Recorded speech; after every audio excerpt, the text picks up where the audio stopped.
நடிப்பில்லாத நாடகம் இல்லை. இல்ல இல்ல இல்ல இல்ல என்னடா இந்த அம்மா பேசுனதாடா உசுரே போச்சடா எனக்கு.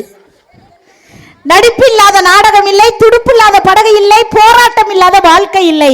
இந்த தேவராயன் பாளையமால் மக்கள் இல்லாமல் நமக்கு இந்த பட்டி மன்றமே இல்லை என்பதை அழகாக நிரூபித்துக் கொண்டிருக்கும் ஆண் சிங்கங்களுக்கும் பெண் தங்கங்களுக்கும் ஒரு பணிவான வணக்கத்தை சொல்லி நடுவர் அவர்களே, இந்த உலகத்துல எதை தொட்டாலும் கேட்பாங்க காசு காசு. தேவராயன் பாளையம் மக்கள் நாளே சம மாசு. நடுவர் அவர்களே, நீ முதல்ல பேசுமா.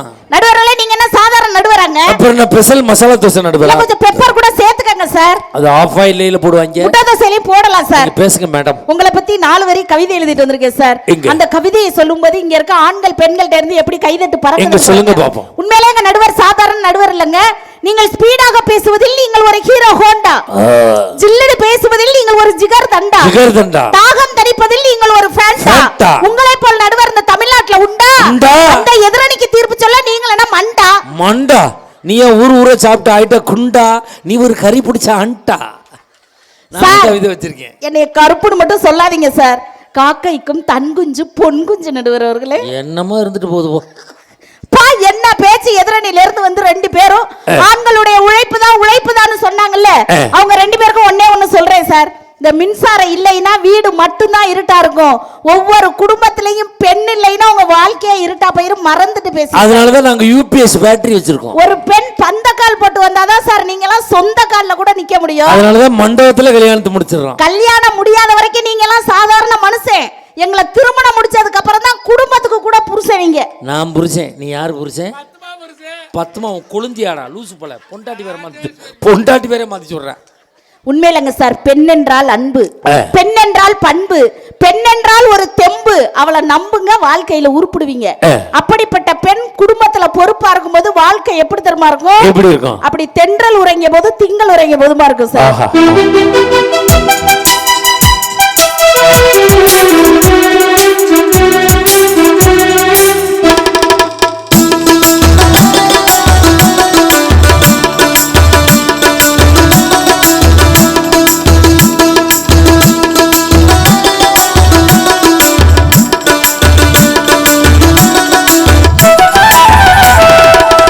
உறங்கிய போதும் உங்கள் உறங்கிய போதும் உங்கள் உறங்கிடுமா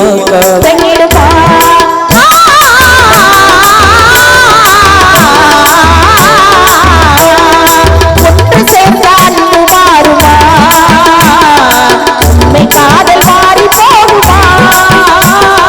ஒன்று சேர்ந்தால் மாறுமா? ஆசை நிறைவேறுமா? கடல் அலையை போல ஓய்ந்து போக நேருமா? என்னே சந்தேகம் கொள்ளலாமா? கொடியசை நாட பந்தலின்றி போகுமா? உண்மையிலங்க சார், ஒரு குடும்பத்துல பெண் பொறுப்பா இருக்கும் போதுதான் குடும்பம் நல்லா இருக்கும், வாழ்க்கை நல்லா இருக்கும். உண்மையில பாருங்க, பெண்கள் தான் பொறுப்பு இல்லல்ல. அப்புறம் எங்க ஒரு 25 வயசு வந்தவனா போட்டவையும் ஜாதகத்தையும் தூக்கிக்கிட்டு உங்க வீட்டுல பொண்ணு இருக்கா, உங்க வீட்டுல பொண்ணு இருக்கா, உங்க வீட்டுல பொண்ணு இருக்கான்னு யாங்க வீடு வீடா போய் அலையிறீங்க? நாங்க தான் வீடு வீடா அலையிறோம்ல. நீ பேசாம இருக்க வேண்டியானே. நீ ஏன் ஜன்னலை திறந்துக்கிட்டு மாப்பிள்ளை நல்லா இருக்கானான்னு எங்களை தெருவில் இழுத்து விடுற? எங்க வீட்டுக்கு நாய் வந்தா கூட தான் நாங்க அப்படி எட்டி பார்ப்போம். உன் உயரத்துக்கு ஜன்னலே எட்டாது, நீ எப்படி எட்டி பார்த்திருப்ப? உண்மையில சார் என்ன பேச்சு சார் பேசுறாங்க? இங்க பாருங்க, எங்க பெண்கள்லாம் எவ்வளவு அழகா மகாலட்சுமி மாதிரி இருக்காங்க. இவ்வளவு தூரத்துல உனக்கு கண்ணு நல்லாவா தெரியுது? எனக்கு என்ன மாலை கண்ணு நோயாக்கும்? உனக்கு பகல்ல பசுமாடு தெரியாதம்மா? சார், எங்க பெண்கள் பக்கம் நீங்க ஒரு ரவுண்ட் போயிட்டு வாங்க சார். அப்படியே பூ மணக்கும், பொட்டு மணக்கும், சந்தனம் மணக்கும், சவ்வாது மணக்கும், குடும்பத்துல புருஷன் மேல உள்ள பாசம் மணக்கும். ஆண்கள் பக்கம் ஒரு ரவுண்ட் போயிட்டாங்க. பீடி நாரும், பிராந்தி நாரும், பான்பராக்கு நாரும், பல நாள் பல்லு தேக்கமா பல்லு கூட நாரும், நார்த்த முடிச்ச குரூப் நீங்க. பெண்கள் பக்கம் போனா பூ மணக்கும், பொட்டு மணக்கும், சந்தன மணக்கும், சவ்வாது மணக்கும். இவ்வளவு மணக்கிறதுக்கு காரணம் என் ஆண்கள் வேர்வை சிந்த உழைப்பதால் மணத்து கொண்டிருக்கிறது சார். உண்மையிலே பாருங்க, அது மட்டும் கிடையாது. அப்படி நாங்க பெண்கள்லாம் மேட்சுக்கு மேட்சா ட்ரெஸ் போட்டுக்குவோம். ஏன் தெரியுமா? பெண்கள் நாங்களாம் மேட்சுக்கு மேட்சா ட்ரெஸ் போட்டுக்கிறோம். கட்டுன புருஷன் தான் எங்களுக்கு மேட்சா இல்ல, போட்டுக்கிற ட்ரெஸ் அது கொஞ்சம் மேட்சா இருக்கட்டும் தாங்க. ஆண்கள் ஏன் தெரியுமா மேட்சுக்கு மேட்சா ட்ரெஸ் போடுறது இல்ல? ஏன்? கட்டுனதும் மேட்சா இல்ல, கட்டிக்கிறதும் மேட்சா இல்ல, நாங்க போயினே இருப்போம் சார். நிலையான அன்புக்கு பிரிவில்லை சார். ஆமாம்மா. சொல்லாத சொல்லுக்கு அர்த்தம் இல்லை. உண்மைதான். தேடும் பாசத்துக்கு தோல்வி இல்லை. உண்மையான குடும்ப உறவுகளுக்கு ஒரு பெண் இருக்கக்கூடிய வாழ்க்கை எப்படி தெரியுமா சார் இருக்கும்? எப்படி இருக்கும்? பூ மாலையில் ஒரு மல்லிகையா இருக்கும் சார். ஆஹா.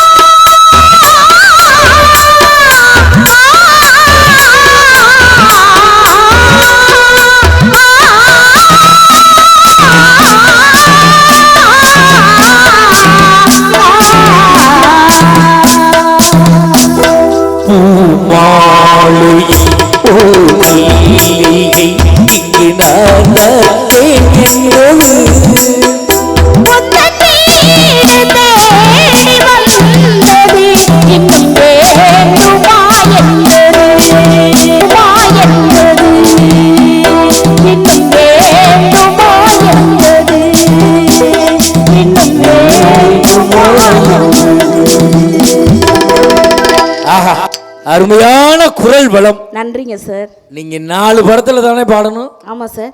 40 படத்துக்கு மேல பாடணும்.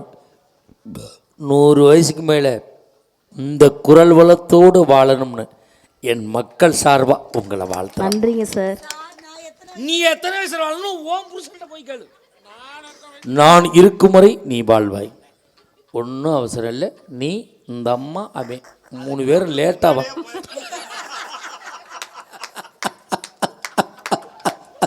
சார் சார் ரொம்ப சிரிக்கிறாங்க பாருங்க. உண்மையிலங்க சார் இவ்வளவு சிரிக்கிறாங்கல்ல. இப்ப ஆண்களுக்கும் பெண்களுக்குமே ஒரு உத்தியாசம் கேக்குறேன். நீங்க சொல்லுங்க பாப்போம். என்ன இப்படி சொல்றீங்க? ஆண்கள்னு சொல்லுங்க. ஆண்கள் உதடு ஒட்டுதா? உதடு ஒட்டல. குடும்பத்திலையும் ஒட்ட மாட்டாங்கக்கா. ஓஹோ. பெண்கள்னு சொல்லுங்க. பெண்கள் உதடு ஒட்டுதா? உதடு ஒட்டுது. ஒவ்வொரு குடும்பமும் இன்னைக்கு ஒட்டிக்கிட்டு இருக்குன்னா பெண்கள் எங்கனால அதை முதல்ல புரிஞ்சுக்கங்க. ஆண்கள் சொன்னா சொல்லும் போது உதடு ஒட்டல. எஸ். குடும்பத்திலையும் ஒட்ட மாட்டாங்க. பெண்கள்னு சொல்லும் போது உதடு ஒட்டுது. ஆமா. குடும்பத்தையும் ஒட்டுறாங்க. இப்ப நான் சொல்றதை நீங்க சொல்றீங்களா? கேளுங்க சார். கொழுந்தியா மரியாதையா சொல்லு. கொழுந்தியா உதடு ஒட்டுதா? இல்லையே. உதடு ஒட்டாது. அவ குடும்பத்திலையும் ஒட்ட மாட்டான். நீ ஆண்கள்னு சொன்னா இல்ல? ஆமா. இப்ப நான் சொல்ற சொல்லு. ஆம்பளை சொல்லு. ஆம்பளை. இது என்ன பிளாப்பழத்தை தின்னு நாக்க தொங்கப்பட்ட மாதிரி? ஆம்பளை. ஆம்பளைன்னா உதடு ஒட்டுதா? குடும்பத்தை உழைப்பால் ஒட்ட வைத்துக் கொண்டிருக்கக்கூடியவன் ஆண் மகன் என்பதை தெரிந்து. ஆனா இவ்வளவு பேச்சு பேசுறீங்கல்ல, ஆண்களுக்கு எவ்வளவு சப்போர்ட் பண்றீங்க. உண்மையிலே நீங்க தனியா 2 வீலர்ல போங்க சார். காவல்துறை அன்பர் வழி மறிச்சு நிறுத்துவாங்க. நிப்பாட்டு, ஆர்சி புக் இருக்கா, இன்சூரன்ஸ் இருக்கா, ஹெல்மெட் இருக்கா, மாஸ்க் இருக்கான்னு இப்படி 1008 கேள்வி கேட்பாங்க. அப்படி என்ன மாதிரி அழகான பெண்ணை பைக் வார்த்தை திருத்தம் தேவை. அழகான இல்ல, அகலமான. என்ன மாதிரி பெண்ணை பைக்ல அழைச்சிட்டு போகும்போது எந்த ஒரு காவல்துறை அன்பரும் வழி மறிச்சு நிறுத்த மாட்டாங்க. அப்ப ஒரு ஆணுக்கு பாதுகாப்பே பெண்கள் நாங்க தானக்கா. உண்மைதான். நேற்று நான் பைக்கில் போனேன். போலீஸ்காரையா நிப்பாட்டிட்டார். ஆர்சி புக் எடு, லைசன்ஸ் எடு, இன்சூரன்ஸ் எடு. அந்த நேரம் ஒருத்தன் ஒய்ஃபோடு போனால் விட்டுட்டார். நான் கேட்டேன், சார் நாங்கள் தனியாக வந்தால் பிடிக்கிறீங்க, ஒய்ஃபோடு போனால் விட்டுறீங்களே ஏன் சார்ன்னு கேட்டேன். ஒன்றும் இல்லை தம்பி, அவனே ஒரு கரகத்தோடு போய்கிட்டு இருக்கான், நம்மதுக்கு இன்னொரு கரகத்தை இழுக்க அப்படின்னு தான் போடான்னு சொல்கிறோம்னு போலீஸ்கார ஐயா எங்கள் ஊரில் சொன்னார்.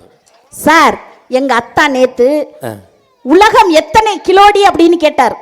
நான் சொன்னேன், உலகம் எத்தனை கிலோவா, அதை கணக்கிட முடியாததான், அது பறந்து விரிந்த உலகம் தான் அப்படின்னு. அவர் சொன்னாரு, உலகம் வெறும் 70 கிலோ தாண்டி அப்படின்னாரு. என்னது 70 கிலோவா, எப்படி எத்தான் கேக்குறீங்க அப்படிங்கிற. என் உலகமே நீதான் அப்படிங்கிறாரு சார். ஈரானுக்கு பாஸ்போர்ட் எடுத்து அனுப்பி விடு, தெரியும் உலகம் எப்படி இருக்குன்னு. சார் நம்பிக்கை இல்லாத இடத்துல அன்பு இருக்காது சார். ஆமாம், அன்பு இல்லாத இடத்தில் சந்தோஷம் இருக்காது, சந்தோஷம் இல்லாத இடத்தில் வாழ்க்கையே இருக்காதுங்க. அப்படி நம்பிக்கையும் சந்தோஷத்தையும் ஒரு குடும்பத்துல ஒரு பெண் எப்படி தெரியுமா பொறுப்பா கொடுப்பா? எப்படி கொடுப்பா? பால் வண்ணம் பருவங்கண்டு மாதிரி கொடுப்பா சார்.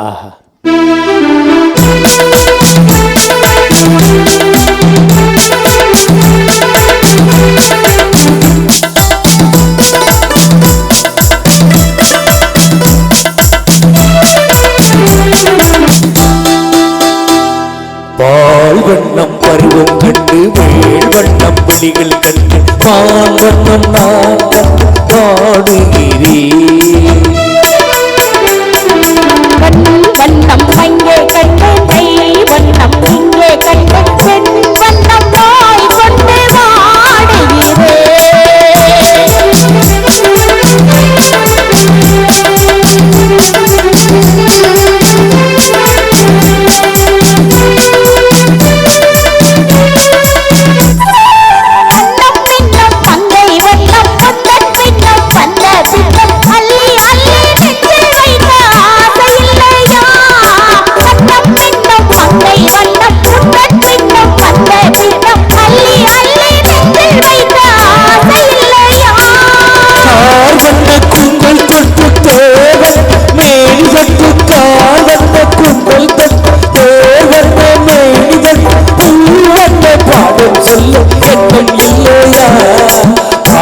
வண்ணம் பருவம் கண்டு வேல் வண்ணம் வெளிகள் கண்டு மான் வண்ணம் நான் கண்டு பாடுகிறேன்.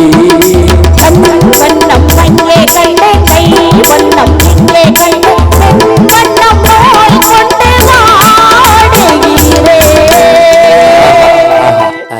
சார் உண்மையிலுமே எங்க அத்தா மாதிரி பாசக்கார மனுஷனும் பார்க்க முடியாதுங்க சார். மனுஷன் காலையில 7 மணிக்கெல்லாம் தூங்கிட்டான்னு எந்திரிச்சிருவாருக்கா. அப்பதான் ஷிஃப்ட்டுக்கு போவாரு போல இருக்கும். எந்திரிச்சு என் முகத்துல தாக்கா முழிக்கணும்னு ஆசைப்படுவாரு. அந்த ஆள் கிரகம் அப்படி 7 மணிக்கெல்லாம் எந்திரிச்சு தங்க குட்டி கண்ணு தெரியாதவன் உளறி இருக்கான். என்னத்தான் ஒன்னதான் எங்க மாமியார் சொல்லுவாங்க பன்னிக்குட்டிய தங்க குட்டிங்கிற மாதிரி. அந்த அம்மா கண்ணு நல்லா தெரியும் போல இருக்கு. ஆனா பட் அதை பத்தி நான் கேர் பண்றது இல்ல சார். நீ கேரே பண்றது இல்ல. எங்க உன் கூந்தல தூக்கி முன்னாடி போடுமா பாப்போம். ஏன் சார் இதுக்கு என்ன குறைச்சல்? அங்க என்னமா இருக்கு குறைச்சலுக்கு? கூந்தல பாத்தீங்களா? பொங்கலுக்கு வெள்ளை அடிக்கிற கட்ட பிரசும் அதிகம் இருக்கு. அதுவும் பிசிறடிச்சு போய் கிடக்கு. உண்மையிலங்க சார் தங்க குட்டினோட அப்படியே சிங்குன்னு அத்தா முன்னாடி போய் நின்று யாத்தான் டெய்லி காலையில ஏன் முகத்திலே முழிக்கிறீங்களே அவ்வளவு பாசமானு கேட்டேன். அதுக்கு அவர் ஒரு வார்த்தை சொன்னாருங்க. என்ன சொன்னாரு? அதெல்லாம் ஒண்ணும் கிடையாது, உன்னை உத்து பாப்பேன், இருட்டா இருக்கு, நான் விடியலன்னு படுத்து தூங்கிடுவேங்கிறாருக்கா மனுஷன். இதுக்கு பேர் தான் விடியா முஞ்சிங்கிறது. Hello mic testing. என்னதான் நான் விடியா முஞ்சியாவே இருந்துட்டு போறேன், ஆனா எங்க அத்தா வாழ்க்கை விடியறது ஒரு குடும்பத்துல ஒரு பெண் என்னால விடியும். எப்படி? என்னை விட்டு ஓடி போக முடியுமான விடியும் சார்.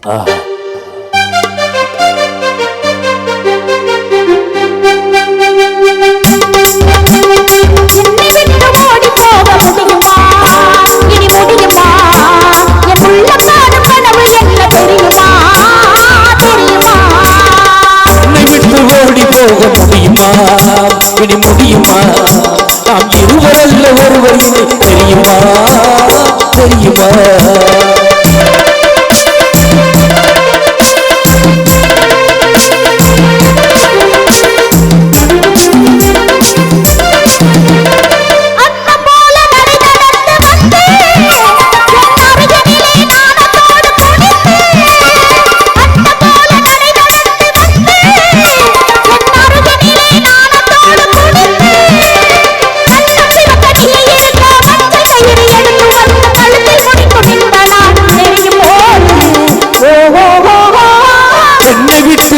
போக முடியுமா?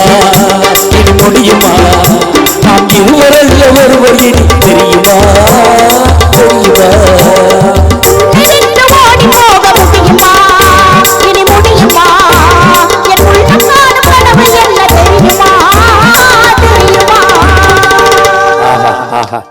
சார் ஒரு குடும்பத்துல கணவனுக்கு மனைவிக்கு சண்டை வந்துருது. அந்த சண்டைய தன் பெத்த புள்ள வந்து சமாதானப்படுத்துவான். அந்த சண்டைய அந்த புள்ளையால தான் அந்த சண்டையே வந்திருக்கும். உண்மையில சார் எனக்கு எங்க அத்தானுக்கு சண்டை வந்துருச்சுன்னு வச்சுக்கோங்க, என்னைய சமாதானப்படுத்துறதுக்காண்டி பீச்சு கூட்டிட்டு போவார் சார். சென்னையில இருக்கிய அதனால பீச்சு கூட்டிட்டு போவார். ஆமா, அப்படி பீச்சு கூட்டிட்டு போய் அப்படியே அவர் மடியில என்னைய சாய வச்சு என் தலைய வருடி விட்டு இந்த நூடுல்ஸ் மண்டையவா 4 வரி கவிதை சொல்லுவார். சொல்லுவான். அந்த வானம் தெரியவில்லை, அந்த நிலவு தெரியவில்லை, அந்த கடல் அலைகள் கூட தெரியலடி செல்லும் அப்படின்னாரு. உடனே நான் கேட்டேன், அவளை அழகா இருக்கனாத்தான் அப்படிங்கிறேன். அவளை அகலமா எல்லாத்தையும் மறைச்சிக்கிட்டு படுத்துக்கிட்டே அப்படின்னு. நீ வந்ததுக்கு அப்புறம் இந்த புக்கர், இந்த ஸ்பீக்கர், மைக் செட் எல்லாமே எனக்கு தெரியலையே. என்னதான் குடும்பத்துல இப்படி சிறு ஊழல்கள் பிரச்சனைகள் இருந்தாலும் கூட அதை தான் பெத்த புள்ள அந்த அப்பா அம்மா சண்டையை எப்படி சமாதானப்படுத்தும் பாருங்க.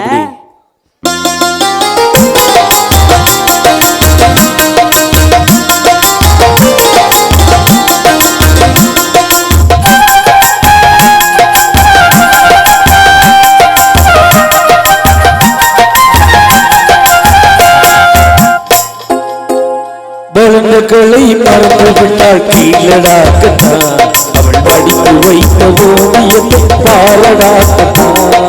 பலன்களை மறந்து விட்டால் கீழடா கண்ணா, நாம் படித்து வைத்த ஓவியத்தை பாரடா கண்ணா. குடும்பங்களை போதுமென்று கூறடா கண்ணா, குடும்பங்களை போதுமென்று கூறடா கண்ணா. இந்த கூடவே கலைகள் வேறு ஏதடா கண்ணா. பலன்களை மறந்து விட்டால் கீழடா கண்ணா, அவள் படித்து வைத்த ஓவியத்தை பாரடா கண்ணா.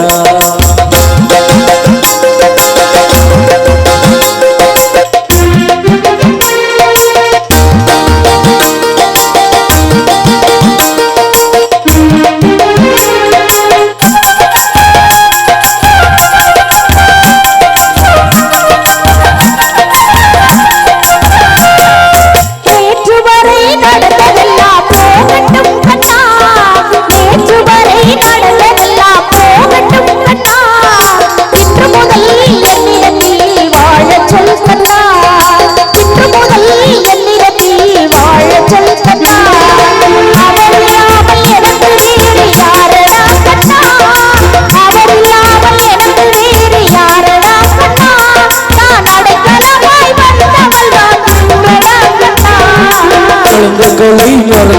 வாழ்க்கையிலடா கண்ணா நான் படுத்து வைத்த ஓவியத்தை பாரடா கண்ணா நீ உட்காரடா கண்ணா. உண்மையிலங்க சார், ஒரு குடும்பத்தின் மகிழ்ச்சி என்பது ஆண்களுடைய உழைப்பை காட்டிலும் என்றைக்குமே பெண்களுடைய பொறுப்பு தான் என்று சொல்லி பொண்டாட்டி வாழ்க்கையின் வழிகாட்டி, குடும்பத்தின் கைகாட்டி, உன் பிள்ளைக்கு பால் ஊட்டி பின் சோறூட்டி நீ சொல்வதற்கெல்லாம் தலையாட்டி, அதனால் அவள் பொண்டாட்டி. அந்த பெண் வரக்கூடிய வாழ்க்கை தான் பொறுப்பான வாழ்க்கை என்று சொல்லி இதுவரை கேட்டு சுவைத்த உங்களின் திருப்பாதங்களை பணிந்து நன்றி கூறி விடைபெறுகிறேன். நன்றி, வணக்கம். அருமையான பேச்சு, அருமையான பாட்டு. உண்மையிலேயே தேவராயன் பாளையத்தில் நடந்த இந்த பட்டிமன்றம் வெற்றியடைந்ததாகவே கருதுகிறோம். காரணம், நாங்கள் நன்றாக பேசினோம் என்பதற்காக அல்ல, நீங்கள் நன்றாக இந்த பணியிலும் ரசித்து கொண்டிருக்கிறீர்கள். அதனால இந்த வெற்றி அடைந்திருக்கு. ஆயா ஆயா உட்காருங்க, முடிச்சிடறேன். ஆயா ஆயா ஆயா ஆயா அம்மா நடுவில் கடைசியில் பிச்சை எடுக்க விட்டுறாதீங்க ப்ளீஸ். உட்காருங்க, முடிச்சிடறேன். கேட்ட கேள்வி என்ன? குடும்பத்தின் மகிழ்ச்சியை தீர்மானிப்பது ஆண்களின் உழைப்பா பெண்களின் பொறுப்பா? இவங்க என்ன சொல்றாங்க? பெண்கள்கிட்ட பொறுப்பு இல்லை அப்படிங்கிறாங்க. அவங்க சொல்லும்போது எல்லாமே சரியா தெரியுது சார். ஒன்றும் இல்லை, நேற்று என் மனைவிக்கு ஃபோன் பண்ணேன், ஃபுல் ரிங்காய் கட் ஆயிடுச்சு. வீட்டில் ஓடி ஆண்டி ஃபோன் பண்ண எடுக்கலைன்னு கேட்டால் என்ன சார் சொல்லணும்? டிவி சவுண்டில் கேட்கல, துணி துவச்சிக்கிட்டு இருந்தேன், சமையல் பண்ணிக்கிட்டு இருந்தேன், செல்லு சைலண்டில் இருந்துச்சு, சொல்லலாம்ல? ஏண்டி ஒரு ரிங் ஃபுல் ரிங்காய் கட் ஆயிடுச்சு எடுக்கலைன்னு கேட்குறேன். ஒரே ரிங்கில் எடுக்கிறவளா பார்த்து நீ அடிக்க வேண்டியது தானே. ஒரு ரிங்கில் எடுக்கிறவளை நான் இன்னமே எங்கே போய் தேடுறது? தேடித்தேன் கிடப்பாளா, இல்லை கிடைச்சாலும் தான் எடுப்பாளா? கிடைக்கிற வரைக்கும் எடுப்பா, அப்புறம் எடுப்பாளா? சார் எம்ச சார் ஒன்றும் இல்லை. நான் தான் மார்க்கெட் போவேன் எங்கள் வீட்டில். என் பொண்டாட்டி வெண்டிக்காயை அந்த நுனியை ஒடிச்சு பார்த்து வாங்கிட்டு வான்றான். கடைக்காரன் ஒடிச்சா கையை ஒடிப்பேன்னு சொல்கிறான். இவன் ஒடிக்காமல் வாங்கிட்டு வந்தால் என் கையை ஒடிப்பேங்கிறான். நான் என்ன சார் பண்ணுறது? 1/2 கிலோ வெண்டைக்காய் வாங்க சொன்னால் கடையில் 1 கிலோ வாங்கி மணிக்கூண்டில் உட்காந்து ஒடிச்சு கீழே போட்டு 1/2 கிலோ வெண்டைக்காய் வீட்டுக்கு கொண்டுட்டு வர்றேன். 1 மாதமாக அப்படி செய்கிறேன். இப்போ பார்க்குறேன் எங்கள் ஊருக்காரன் பூரா லைனில் நிற்கிறேன். இங்கே உட்காந்து தான் ஒடிக்கணும் போல இருக்கணும். ஒடிக்க முடியாத முத்துனதை ஒருத்தன் நறுக்கி போட்டு வத்தல் போட்டு வியாபாரம் பண்ணி எடுத்துடுறான். எங்கே சார் நிம்மதி இருக்குது? யோசிச்சு பாருங்க பார்ப்போம். எங்கள் ஊர் பக்கத்தில் 6 மாதத்துக்கு முன்னாடி ஒருத்தர் நல்ல பாம்பு கிடச்சிச்சு. கொண்டு ஆஸ்பத்திரியில் சேர்த்து 7 லட்ச ரூபா செலவு பண்ணாங்க. பிழைக்க மாட்டான், தூக்கிட்டு போங்கன்ட்டாங்க. நேற்று ஊருக்கு போகிறேன், அவன் உசுரோடு வர்றான். டேய் எப்படா பிழைச்சானே? என் பொண்டாட்டி தான் சார் காப்பாற்றினான். உன் பொண்டாட்டி டாக்டரா நர்ஸாப்பா? அதெல்லாம் இல்லை சார், அவள் தான் காப்பாற்றினான். எப்படா காப்பாற்றினான்? ஒன்றும் இல்லை சார், பாம்பு கடித்த இடத்துல அவளை கடிக்க விட்டேன், இந்த விஷம் அந்த விஷத்தை முடிச்சிருச்சு சார் அப்படின்னா. உன் பொண்டாட்டி எங்கடான்னு கேட்டேன். பெரிய ஆஸ்பத்திரியில் வேலை பார்க்குறான் சார். என்னடா வேலை? பாம்பு கடித்த இடத்துல கடிக்கிறதா சார் அவளுக்கு வேலை. பாம்புக்கு தகுந்த மாதிரி கடிப்பா சார். நல்ல பாம்புனா மலைப்பாம்பு கடிக்காது, முழுங்கு மலைப்பாம்பு. அப்போ இந்த பெண்களால் என்ன சார் பொறுப்பு இருக்கு? ஒரு ஆணின் உழைப்பு எப்படிப்பட்ட உழைப்பு? ஒன்றும் இல்லை. இப்போ நம்ம ஈரானில் மிகப்பெரிய போர் நடந்து கொண்டு இருக்கிறது. குவைத் பக்ரைன்ல எல்லாம் தாக்குறாங்க. எத்தனை ஆண்மகன்கள் தன் குடும்பத்திற்காக, தன் பிள்ளைகளுக்காக, தன் தாய்க்காக, தந்தைக்காக அயல்நாடு சென்றுவிட்டு அங்கே தன் உயிரை வெறுத்து பதுங்கு குழி போல் ஒதுங்கி கொண்டு இருக்கிறார்களே, அந்த ஆண்மகனுடைய உழைப்பை எங்கே கொண்டு சேர்ப்பது? நண்பர்களே, இன்று ஒரு 6 மாதத்திற்கு முன்பு, 1 வருஷம் இருக்கும், திருச்சியிலே ஒரு விமானம் 196 பயணிகளை ஏற்றிக்கொண்டு பறந்தது.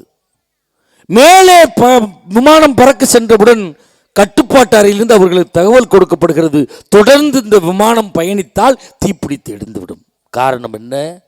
ஓடுதளத்தில் ஓடுகின்ற பொழுது அதில் சக்கரம் இருக்கும். விமானம் மேலே எழும்புகின்ற பொழுது அந்த சக்கரம் உள்ளே இழுத்து கொள்ளப்பட வேண்டும். அந்த விமானத்தில் உள்ளே இழுத்து கொள்ளப்படவில்லை. தொடர்ந்து இந்த விமானம் பயணிக்குமே ஆனால் அந்த சக்கரம் சுற்றி உராய்வு ஏற்பட்டு தீப்பிடித்து எரிந்துவிடும். அந்த விமானத்தில் புல்லாக எரிபொருள் நிரப்பப்பட்டிருக்கிறது வெளிநாடு செல்வதற்கு. அதில் சென்ற 196 பேரும் லட்சாதிபதிகள் கிடையாது, கோடீஸ்வரர்கள் கிடையாது. சிவகங்கை, ராமநாதபுரம், புதுக்கோட்டை மாவட்டத்தைச் சேர்ந்த ஏழை இளைஞர்கள் தனக்கு திருமணமாக வேண்டுமே, தன் சகோதரிக்கு திருமணமாக வேண்டுமே, தன் பிள்ளைகளை படிக்க வைக்க வேண்டுமே, தானும் ஒரு வீடு கட்ட வேண்டுமே என்று பல்வேறு கனவுகளை சுமந்து கொண்டு சென்ற இளைஞர்கள் 196 பேர் அந்த விமானத்தில் இருக்கிறார்கள். என்ன செய்வது?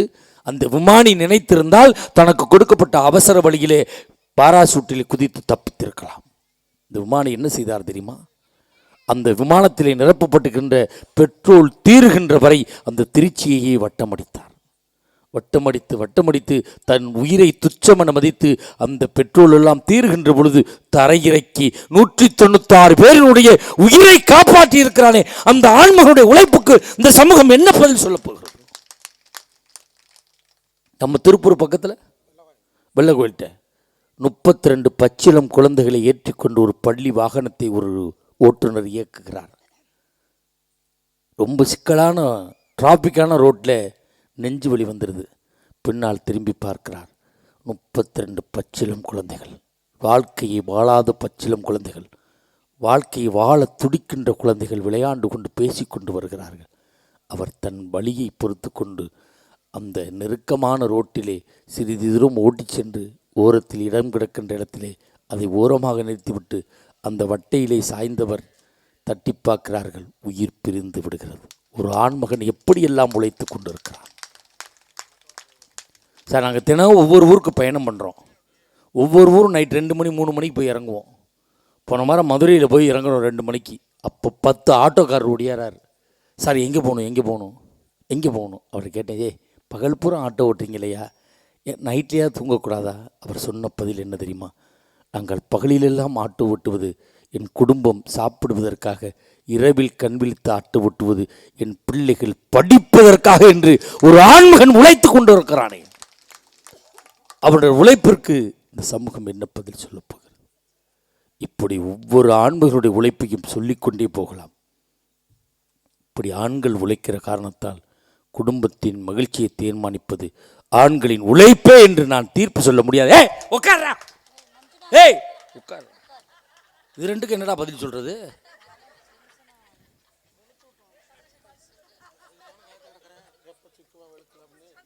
அப்ப பெண்களுடைய பொறுப்பு என்னன்னு பார்க்கணும்ல சார். இப்போ பட்டிமன்றம் முடியும் சார், நான் ஒரு 3 மணிக்கு வீட்டுக்கு போவேன் சார்.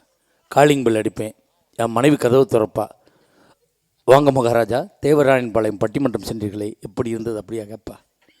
போத்தனம் பைதுக்கிட்டு ஊர் சுத்திரியப்பா போப்பா. இதே முகம் கொஞ்சம் கவலையாக இருந்துச்சுன்னு வச்சுங்களேன், ஏன் ஒரு மாதிரியாக இருக்கீங்க, என்னன்னு தெரியலம்மா, என்னால் சரியாக பேச முடியலம்மா அப்படின்னா சூடாக பால் ஆற்றி கொடுத்து போய் படியா, நாளைக்கே காரைக்குடியில் பட்டிமன்றம் இருக்கும்பா. வாழ்க்கையில் நான் தோற்று போகின்ற பொழுது என்னை தேற்றுகின்ற பொறுப்பு மனைவி என்ற ஒரு பெண்ணிடம் இருக்கிறது சார். நம்ம தொழில் பண்ணுறோம், வியாபாரம் பண்ணுறோம், நஷ்டமாகிடுது, எல்லாத்தையும் இழந்துடுறோம், நொடிச்சு போயிடுறோம், வீட்டில் போய் தனிமரமாக நிற்கிறோம், கண் கலங்கி நிற்கிறோம். நம்மளோட சேர்ந்து ஊர் சுற்றணும் நம்ம வீட்டுக்கு வருவானா? நம்மளோட சேர்ந்து தண்ணி அடித்தவன் நம்ம வீட்டுக்கு வருவானா? நம்மள்கிட்ட வாங்கி சாப்பிட்டவன் நம்ம வீட்டுக்கு வருவானா? கண் கலங்கி நிற்கும்போது பெத்த தாய் உடையாந்து கேட்பா, ஏன்டா ஒரு மாதிரியாக இருக்கேன் அம்மா, எல்லாத்தையும் நஷ்டமாக்கிட்டேனம்மா, எப்படிம்மா என் பிள்ளைகளை படிக்க வச்சு நான் கல்யாணம் பண்ணி கொடுக்க போகிறேன். கண் கலங்கும்போது அந்த பெத்த தாய் காதில் கழுத்தில் கிடக்கிறத கழட்டி கொடுத்து இதை வச்சு ஏதாவது தொழில் செஞ்சு பொழைச்சிக்கடான்னு சொல்லுவாள். வாழ்க்கையில் நாம் தோற்று போகின்ற பொழுது நம்மை தேற்றுவது பெற்ற தாய் என்ற பெண்ணிடம் இருக்கக்கூடிய பொறுப்பு. நண்பர்களே, மகள்களை பெற்ற அப்பாக்களுக்குத்தான் 3 தாய் இருக்கிறாள் என்பதை யாரும் மறுக்கவும் முடியாது. வீட்டில் போய் அம்மா தலைவலினா எங்கள் அம்மா ஒரு மாத்திரை கொடுத்து போட்டுக்கிட்டு படுறாம்பாங்க. அம்மா தலைவலினா என் மனைவி ஒரு தைலத்தை குத்தி வச்சுக்கிட்டு படுங்கம்பாங்க. அம்மா தலைவலினா எங்கள் அம்மா மாத்திரை தர வேணாம், என் மனைவி தைலம் தர வேணாம், என் மக ஒடியாந்து அந்த பிஞ்சு வரலால இங்கேப்பா தலைவலிக்கு கையை வச்சா சரியாக போயிருமே, எல்லா உழைப்பு அதில் தீர்ந்து போயிருமையா. அப்போ பெண்களுடைய பொறுப்பு இல்லை என்று எப்படி சொல்ல முடியும்? இந்த மேடையிலே 5 ஆண்கள் இரவு 12 மணிக்கு இந்த மேடையிலே அமர்ந்திருக்கிறோம் என்று சொன்னால், எங்கள் வீடுகளில் எங்கள் மனைவிகள் குடும்பத்தை பொறுப்பாக பார்த்து கொள்கிறார்கள் என்ற நம்பிக்கையில் இந்த மேடையில் வந்து உட்கார்ந்துருக்கோம் சார். நாங்கள் மனைவியை கேலி பண்ணோம், கிண்டல் பண்ணோம், அதை நகைச்சுவைக்காக. ஒன்று தெரிஞ்சுக்கோங்க, மனைவிங்கிற ஒரு பெண் வீட்டில் பொறுப்பாக இருக்க வரைக்கும் தான் எவ்வளவு உழைக்கிற ஆம்பரைக்கும் என்ன சாப்பிடலான்னு யோசிக்க தோணும். அவள் போய் சேர்ந்துட்டான்னு வச்சுக்கோங்க, எங்கே சாப்பிடலான்னு தான் சார் யோசிக்க தோணும். மனைவி பொறுப்பாக இருக்க வரைக்கும் தான் வீட்டில் பாய், இல்லைன்னா திண்ணையில் பாய். அந்த மனைவியினுடைய பொறுப்பை யார்கிட்ட கேட்கணும் தெரியுமா? வயதான காலத்திலே தன் மனைவியை இழந்து விட்டு ஒருவேளை சோற்றுக்காக ஒவ்வொரு மகன் வீடாக அலைகிறானே அந்த தகப்பனை கேட்டு பாருங்கள், மனைவியினுடைய பொறுப்பு என்னன்னு தெரியும். உண்மையிலே நண்பர்களே, என் தந்தை 87 வயதில் இறந்து போனார். என் தந்தை இறப்பதற்கு 13 ஆண்டுகளுக்கு முன்பு என் தாய் இறந்து போனாள். எனக்கு எல்லா வசதிகளும் இருக்குது. என் தந்தை எனக்கு சம்பாதித்து வைத்திருக்கிறார். எனக்கு எங்கள் அப்பாவுக்கு சாப்பாடு, எங்கள் அம்மா இறந்ததுக்கப்புறம் சாப்பாடெல்லாம் போட்டு சாப்பிட சொல்லுவோம். எல்லாம் பக்கத்திலே இருப்போம். எல்லாம் நிறைவாக இருக்கிறது. அப்படி சாப்பாடு வாயில் வைப்பார். கண்ணீர் அப்படியே ஓடும். ஏப்பா உங்களை நல்லா தானப்பா பார்த்துக்குறோம், நாங்கள் பார்த்துக்குறோமாப்பா, ஏப்பா அழுகிறீங்க கேட்ப. என் தந்தை சொன்ன வார்த்தை, உங்கள் அம்மா இல்லையடா, என் தாய் கொடுத்த பாசத்தை எங்களால் கொடுக்க முடியவில்லை. அவர் என் தந்தைக்கு எல்லாம் வாங்கி கொடுக்க முடிந்தது. என்னால் அவர் மனைவி கொடுத்த அந்த பாசத்தை, பிணைப்பை, ஆறுதலை எங்களால் கொடுக்க முடியவில்லை. நண்பர்களே, எனக்கு திருமணமாகி 5 ஆண்டுகள் குழந்தை கிடையாது. என் மனைவி எங்கே கூப்பிட்டாலும் வரமாட்டான். எல்லோரும் கேலி பண்ணுறாங்க, கிண்டல் பண்ணுறாங்கம்பா. ஒரு நாள் பட்டிமன்றம் முடிச்சு சீக்கிரமே போயிட்டேன். என் மனைவி வாசலில் வாந்தி எடுத்துக்கிட்டு இருக்காங்க. நான் திட்டுறேன், ஒழுங்காக சாப்பிடக்கூடாதா, கவனமாக சாப்பிடக்கூடாதா? எங்கள் அம்மா சொல்கிறாங்க, அவள் உண்டாயிட்டாடா, முழுகாமல் இருக்கா. எனக்குள்ள ஒரு மகிழ்ச்சி நண்பர்களே. 5 ஆண்டுகளுக்கு பிறகு இறைவன் எனக்கு ஒரு வாரிசை கொடுத்துருக்கிறார். மாதம் செக்கப் பண்ணுறோம். என் மனைவி நிறைய மாத கர்ப்பிணி. ஒரு நாள் இரவு 11 மணிக்கு பிரசவ வலி வருது. எங்கள் ஊர் கிராமம் சார், 15 கிலோமீட்டர் தள்ளி வந்தால் தான் நான் டவுனுக்கே வர முடியும். நானே பைக்கில் என் மனைவி ஏற்றிட்டு வர்றேன். கொண்டுண்டா சேத்தாச்சி ஆஸ்பத்திரியில் எல்லாம் செக் பண்ணிவிட்டு ஸ்கேன் எடுக்கணுன்றாங்க. எடுத்து பார்த்து டாக்டர் சொல்கிறாரு, சார் டிபிக்கல்ட்டு கண்டிஷனாக இருக்குது, ஒன்று தாயை காப்பாற்றலாம், இல்லைன்னா பிள்ளையை காப்பாற்றலாம், ரொம்ப சிரமம் அப்படின்றாங்க. நர்சம்மா அங்கேருந்து ஒரு பத்திரத்தில் கையெழுத்து வாங்குறாங்க. அழுதுகிட்டே கையெழுத்து போடுறேன். என் மனைவி ஆப்ரேஷன் தேட்டருக்குள்ளே கொண்டு போயிட்டாங்க. கொஞ்ச நேரத்தில் மனைவி எழுவுற சத்தம், கொஞ்ச நேரம் சென்று குழந்தை எழுவுற சத்தம். நான் தனிமரமாக நிற்கிறேன், பரதேசியாக நிற்கிறேன். அங்கேருந்து நர்சம்மா ஒரு குழந்தையை கொண்டு வந்து கொடுத்து, ஆம்பளை பிள்ளை பிறந்திருக்கா சார் அப்படின்றாங்க. நான் கேட்குறேன், என் பொண்டாட்டி நல்லா இருக்காளா, என் மனைவி நல்லா இருக்காளா, உங்களை தான் சார் பார்க்கணுன்னு சொல்கிறாங்க அப்படின்னாங்க. போகிறேன், வர மயக்கத்தில் படுத்திருக்கா.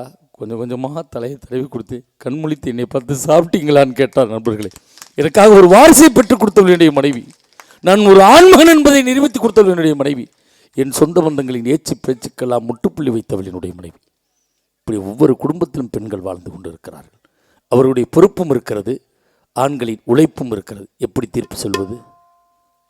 மதுரை மீனாட்சியை பார்த்து ஷேக் முகமதுங்கிற ஒரு இஸ்லாமிய கவிஞன் பாடிய பாடல்தான் இந்த தலைப்புக்கு தீர்ப்பாக அமையும் என்று நான் நம்புகிறேன்.